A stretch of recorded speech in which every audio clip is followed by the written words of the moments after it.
एक दिन बोला गया भाई पहुंच गया। हाइट देख सकते हैं आप, क्या हाइट है। और भाई सही है, बस मौत का सीधा है।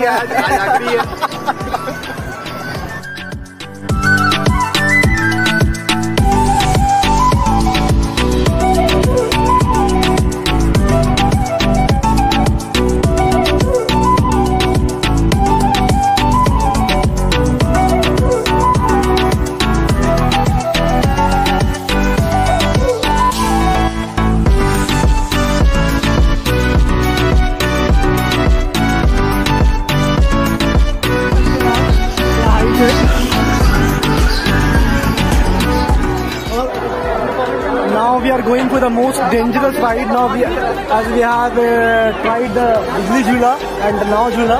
Now we are going to try this one, and this one is really scary as it goes 180 and 90 degrees.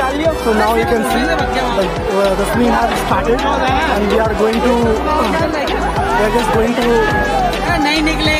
get the seat over here after a couple of minutes. These guys.